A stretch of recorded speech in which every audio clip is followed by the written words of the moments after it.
the flesh. So, ang espiritu ay laban sa laman. Kung ano ang gusto ng ating katawan, ng ating laman, ay labag sa espiritu. Doon nagkakasala ang mga tao.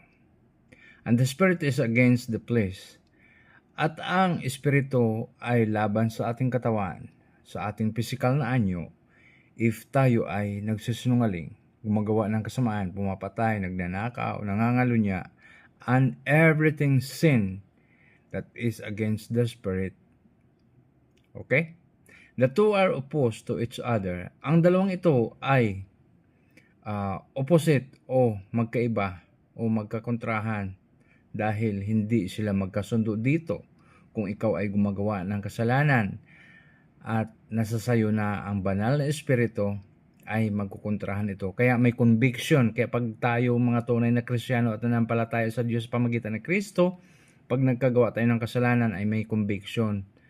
Parang sinisita ka na kaagad ng sarili mo ng espiritu na huwag mong gawin yan dahil masama yan, di ba? So that you do not do what you want. But if you are led by the Spirit, you are not under the law. So kung tayo ay pinumunuan ng banal na espiritu, ay hindi na tayo nakabilang sa mga batas ng pangsanlibutan, mga brothers and sisters. This verse highlights the concept of walking in the Spirit and being led by Him, which result in the freedom from the law and fulfilling God's will.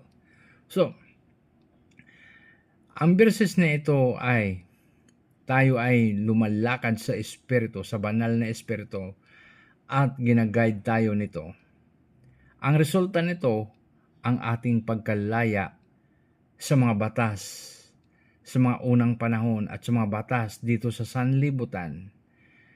Ito ay nagpapatupad ang fulfilling the God's will, ang kagustuhan ng Diyos. Because we are led by the Holy Spirit.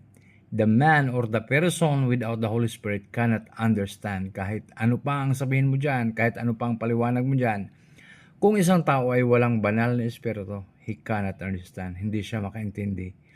Kaya, ang sinasabi ng Panginoon dito, ang mga masasama ay magpapakasama pa at ang mabuti ay magpapakabuti pa at magkaroon ng buhay na walang hanggan sa pangalan ni Jesucristo. Shalom and God bless everyone.